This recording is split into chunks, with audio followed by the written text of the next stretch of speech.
عالی جناب حضرت صاحب قبلہ عالم کیا کیا لفظ بولے جاتے ہیں سٹیجوں کے اوپر، لیکن ان لفظوں کا وہ نشہ نہیں ملتا جو ماں کی زبان سے اوئے ببلو اور اوئے مٹھو میں رکھا ہوا ہے۔ ماں جب یہ کہہ کے پکارتی ہے تو لگتا ہے کہ سارا پیار سمٹ کے ماں کے لہجے میں آ گیا ہے، لفظ نہیں ہے، ماں کے منہ سے شہد ٹپک رہا ہے۔ ماں جب بولتی ہے تو اس کے لہجے میں جبریل بولتا ہے۔ ماں جب مسکراتی ہے تو لگتا ہے جنت کی ساری کلیاں کھل اٹھی ہیں۔ ماں جب پیار سے دیکھ رہی ہوتی ہے تو لگتا ہے عرش سے رحمتیں اتر رہی۔ اللہ نے ماں کے سینے کے اندر وہ محبت، وہ تڑپ رکھی ہے، وہ ایک کائنات رکھ دی ہے الفتوں کی کہ جس کا نعم البدل کیا بدل بھی موجود نہیں ہے۔ وہ پیار رکھ دیا، وہ درد رکھ دیا، وہ درک رکھ دیا، وہ الفت رکھ دی ماں کے سینے کے اندر۔ ایک شاعر ہوا تابش، اس نے ماں کے پیار کو کتنے خوبصورت پیرائے میں بیان کیا۔ ایک مدت سے میری ماں نہیں سوئی تابش، میں نے ایک بار کہا تھا مجھے رات کو ڈر لگتا ہے۔ ایک دن بچپن میں میرے منہ سے نکلا تھا امی مجھے رات کو سوتے ہوئے ڈر لگتا ہے۔ میں بوڑھا بھی ہو گیا ہوں، میری ماں اب بھی میرے بستر پہ پھونکے مارتی کہ میرے بیٹے کو رات کو ڈر نہ لگا۔ یہ ماں کے سینے کا پیار ہے، ماں کی الفت ہے، یہ ماں کی تڑپتی ہوئی ممتا ہے۔ اولاد کے لیے وہ دکھ بھی جھیلتی ہے، تکلیفیں بھی سہتی ہے۔ غریب مائیں لوگوں کے گھروں کے برتن بھی مانجنے پڑیں تو اس سے بھی گریز نہیں کرتی۔ شہر میں آ کر پڑھنے والوں بھول گئے ہو کس کی ماں نے کتنا زیور بیچا ہے۔ اس لیے ماں کی کمی انسان بڑھاپے میں بھی محسوس کرتا ہے۔ کبھی ایسا نہیں ہو سکتا کہ انسان کہے کہ کوئی بات نہیں اب میں بڑا ہو گیا، مجھے ماں کی کمی محسوس نہیں ہوتی۔ بوڑھا بھی ہو جائے انسان جو ہے وہ سب سے اونچے منصب پر بھی بیٹھ جائے، میں اور آپ کیا، میری اور آپ کی حیثیت اور اوقات ہی کیا۔ امام الانبیاء حضور ختم المرتبت صلی اللہ علیہ وآلہ وسلم حجرہ انور سے نکلے اور جو ہی حضور نبی رحمت صلی اللہ علیہ وآلہ وسلم مصلی پر تشریف فرما ہوئے تو حضور کو دیکھ کر کے تمام صحابہ ادب سے کھڑے ہو گئے۔ جو ہی یہ امٹتا ہوا پیار دیکھا تو حضور کی نظر پلٹ کے کئی سال پیچھے چلی گئی اور ابوا کی وادی میں اپنی ماں کی قبر پہ کھڑا ہوا اپنے آپ کو پاتے ہیں حضور۔ اور پھر ایک جملہ کہا، الحاوی للفتاوی کے اندر امام سیوطی نے اس کو بڑی تفصیل سے لکھا ہے کہ چشمان رحمت سے آنسو ٹپکنے لگے اور حضور مصلی پہ کھڑے ہو گئے اور فرمایا لو ادرکت والدیہ او احدہما، کاش آج میرے ماں باپ زندہ ہوتے یا کم از کم میری ماں ہی زندہ ہوتی اور میں لوگوں کو نماز پڑھا رہا ہوتا، وَأَقْرَأُ فِيهَا بِفَاتِحَةِ الْكِتَابِ، اور اس میں سورہ فاتحہ کی تلاوت چل رہی ہوتی۔ پھر میری ماں کو میرے ساتھ اچانک کوئی کام یاد آ جاتا، وہ دروازے پر آتی اور چلمن سرکاتی اور مجھے بیٹا کہہ کے آواز دیتی۔ فرمایا لوگوں نماز چھوڑ کے پہلے ماں کی بات سن لیتا۔ تو ماں کی کمی تو انسان زندگی کے آخری حصے میں بھی محسوس کرتا ہے۔ پھر اس سے بڑا منصب کس کا ہو سکتا ہے جو امام الانبیاء کا منصب ہے؟ اتنا بڑا اعزاز کس کا ہو سکتا ہے جو خاتم المرسلین کا اعزاز ہے، جو محبوب خدا ہیں، کونین کے مالک ہیں، لیکن ماں کی کمی کو وہ بھی محسوس کرتے ہیں، ماں و شمع کی شمار میں ہے۔ تو ماں باپ کا وجود اللہ کی رحمت ہے۔ جب یہ سایہ سر سے اٹھ جاتا ہے تو پھر پتہ چلتا ہے کہ بندہ کھڑا کہاں ہے۔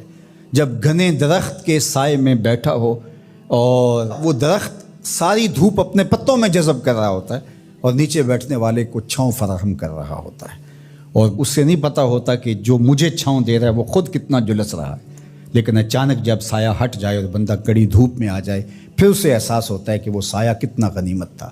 جن کے ماں باپ موجود ہیں وہ ان کی خدمت کر کے دنیا اور آخرت کی سرخرویاں حاصل کریں۔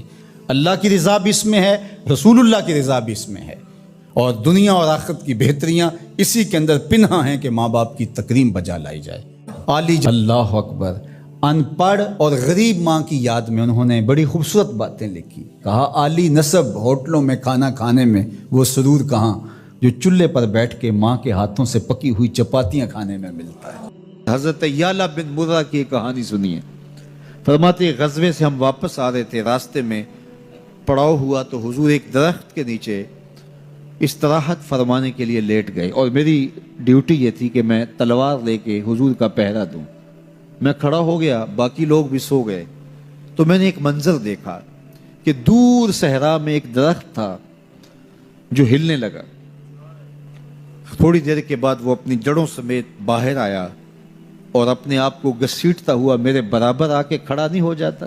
تھوڑی دیر کے بعد وہ واپس وہاں جاتا ہے اور جہاں سے اکھڑا تھا وہاں جا کے دوبارہ نصب ہو جاتا ہے۔ میرے لیے بڑے اچنبے کی بات تھی، لیکن میرے پاس کوئی تھا ہی نہیں کہ جس سے میں بات کر سکوں۔ حضور تھے تو استراحت فرما رہے تھے اور میں حضور کے آرام میں خلل نہیں ڈالنا چاہتا تھا۔ خیر حضور بیدار ہوئے تو میں نے سلام عرض کرنے کے بعد جو پہلی بات کہی وہ یہی تھی، میں نے کہا حضور وہ جو سامنے درخت ہے تھوڑی دیر پہلے وہ اپنی جگہ سے اکھڑا تھا، شاخوں کے بل اپنے آپ کو گھسیٹتا ہوا یہاں پہنچا، پھر میرے برابر آ کے کھڑا ہو گیا، پھر تھوڑی دیر کے بعد واپس وہاں جا کے نصب ہو گیا۔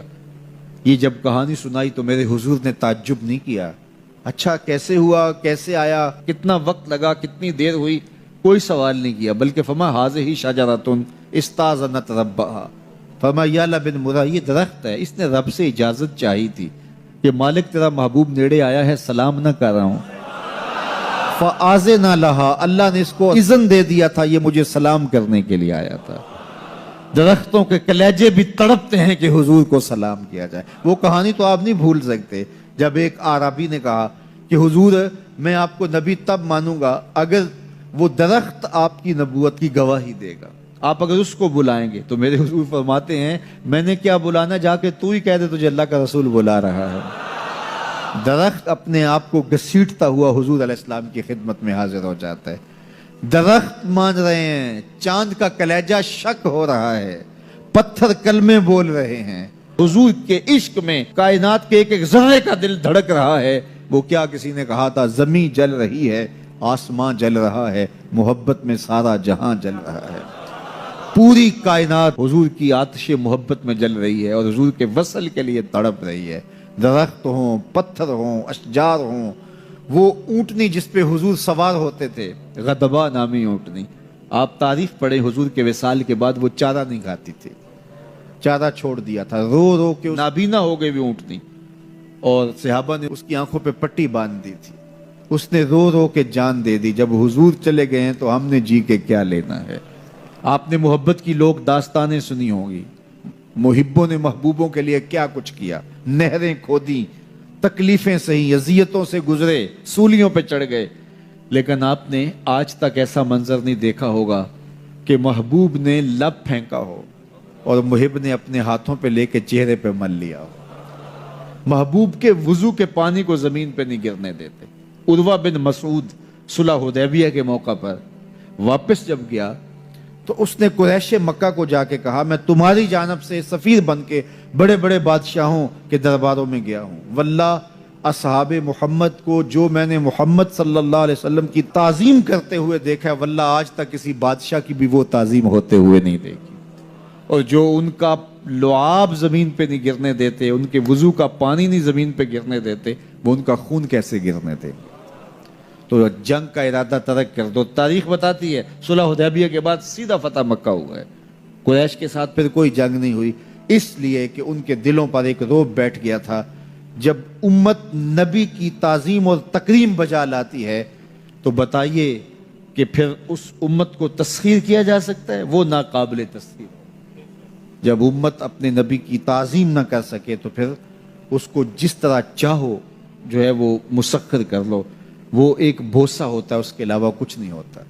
اس لیے اگر آپ مجھے پوچھیں کہ دین ہے کیا، تو ایک تو ہے کہ اس عنوان سے ایک الگ گفتگو کی جائے کہ دین کیا ہے، لیکن دو لفظوں میں اگر آپ مجھ سے پوچھنا چاہیں اور میں آپ کو بتانا چاہوں تو مجھے اقبال علیہ رحمہ کا لہجہ ادھار لینا پڑے گا۔ انہوں نے کہا دین سراپا سوختن اندر طلب، انتہائش عشق آغازش ادب، طلب محبوب میں تڑپنے کا نام دین ہے، جو ادب سے شروع ہوتا ہے عشق پہ ختم ہو